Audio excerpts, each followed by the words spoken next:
জুনি আর অঙ্কিতকে কাছাকাছি আনতে কথা আর অগ্নি এক হয়ে গেল। সম্পূর্ণ জানতে ভিডিওটিতে একটি লাইক করে দেখতে থাকো। গল্পে শুরুতেই দেখা যায় সবাই মিলে তো অনেক মজা করছে। আক্কির বিয়ে হয়ে গেছে এটা ভেবে প্রত্যয় তখন ঋতুকে বলে, এবারে যে আমাদেরটা কখন হবে আমি সেটাই ভাবছি।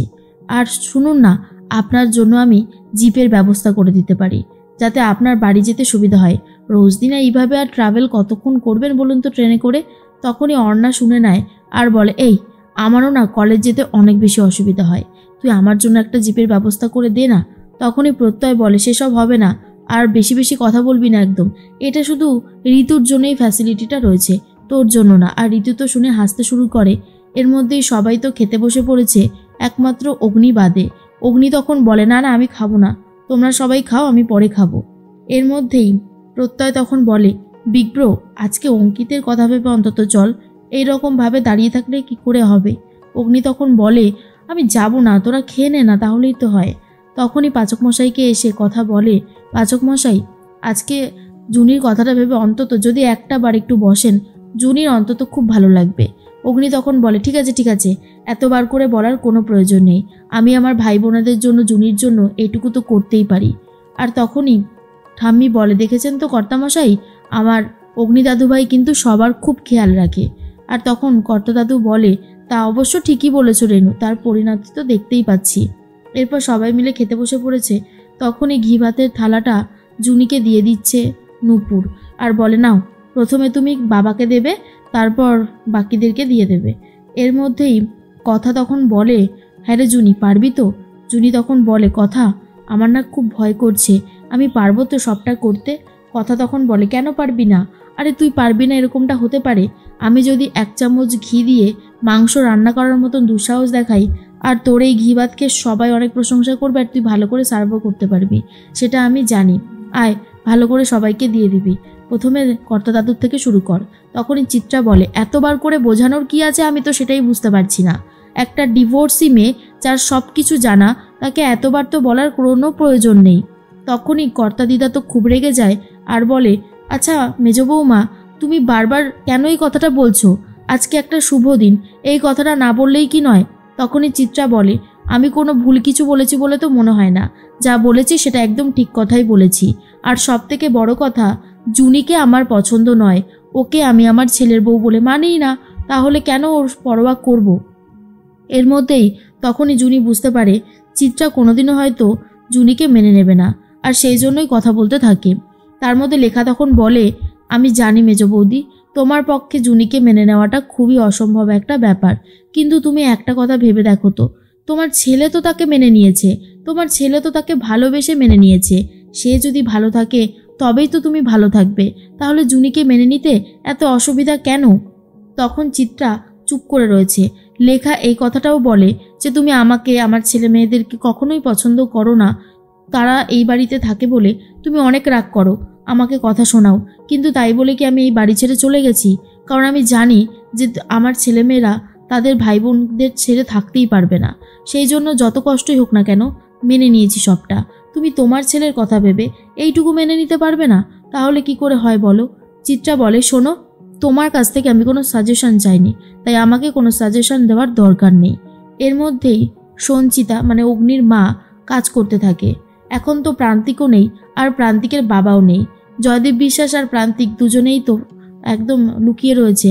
আর এদিকে মনে মনে সঞ্চিতা ভাবে, এই এত বড় বাড়িতে আমার একা থাকতে একদমই ভালো লাগে না। কে যে আমার আপনজন, কে যে আমার আপন, আমি সত্যি বুঝতে পারি না।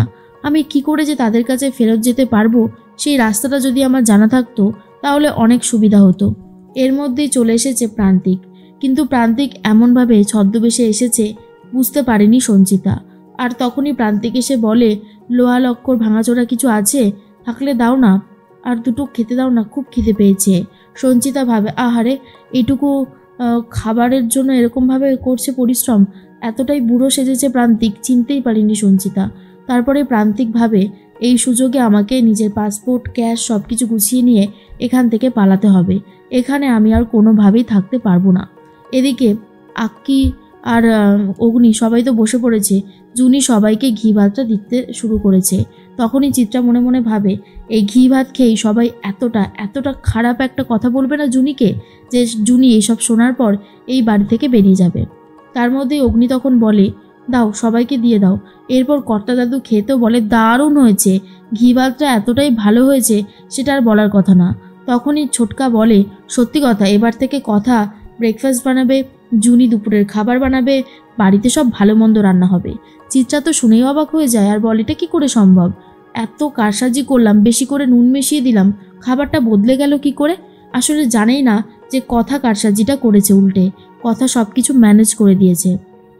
তার মধ্যেই সবাই তো প্রশংসা করছে, যেটা শুনে তো জুনির অনেক বেশি ভালো লাগে।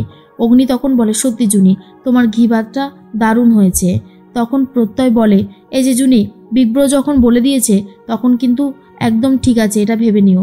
এর মধ্যেই কর্তা দাদুও প্রশংসা করে। সবাই তো অনেক মজা করছে খেতে খেতে। এর মধ্যেই সন্ধ্যাবেলার অনুষ্ঠান শুরু হয়ে গেছে, সবাই রেডি হয়ে চলে এসেছে। তখনই চিত্রা খুবই কান্নাকাটি করতে থাকে। মিহির তখন বোঝাতে থাকে, আচ্ছা চিত্রা, তুমি যদি এরকমভাবে ভেঙে পড়ো তাহলে কি করে হবে? একটা কথা কেন বুঝতে পারছো না? অঙ্কিতের বিয়েটা হয়ে গেছে, এটা যত তাড়াতাড়ি তুমি মেনে নেবে তত তাড়াতাড়ি ভালো। আর যদি মেনে নিতে না পারো তাহলে আমাদের আর কিছু করবার নেই। সবথেকে বড় কথা, এখানে অঙ্কিত যখন মেনে নিয়েছে তখন আমরা আর কিছু বলতে পারি বলো? চিত্রা মনে মনে ভাবছে, আমি তো জুনিকে কোনোভাবেই সহ্য করব না। মিহিরকে বলে কাঁদতে কাঁদতে, তুমি বলো অঙ্কিতের জন্য আমি কত কি করেছি। অঙ্কিত যখন পড়তে বসতো, বইগুলো আমি ওর কাছে কাছে রেখে দিতাম যাতে ও পড়া থেকে উঠতে না হয়। সব সময় ছেলেটার জন্য চেষ্টা করে গেছি। আর এই ছেলে যেরকম একটা 3rd ক্লাস মেয়েকে বিয়ে করবে, এটা আমি পরিকল্পনাও কখনো স্বপ্নেও ভাবতে পারিনি। অঙ্কিত এটা পুরোপুরি প্ল্যান করেছে, তাই না? এদিকে দেখা যায় নীলাদ্রি তো আসতে পারিনি, তাই এসেছে হ্যারি। আর নীলাদ্রিকে না দেখে তখনই মনে মনে প্রি ভাবে, এ কি, হ্যারিকে দেখে আমার এরকম মনে হচ্ছে কেন? মনে হচ্ছে নীলাদ্রি থাকলে ভালো হতো। আবার যখন নীলাদ্রিকে দেখি তখন মনে হয় হ্যারি থাকলে ভালো হতো। কেন যে মনের মধ্যে এরকম ঝড় উঠছে বুঝতে পারছি না। আর এদিকে দেখা যায় জুনি আর অঙ্কিতকে নিয়ে আসা হয়েছে, একে একে সমস্ত গেস্টরাও আসছে। আর তার মধ্যে যারা খাবার সার্ভ করেছিল তাদেরকে অগ্নি ইংলিশে কিছু বললে তারা তো কিছুই বুঝতে পারে না।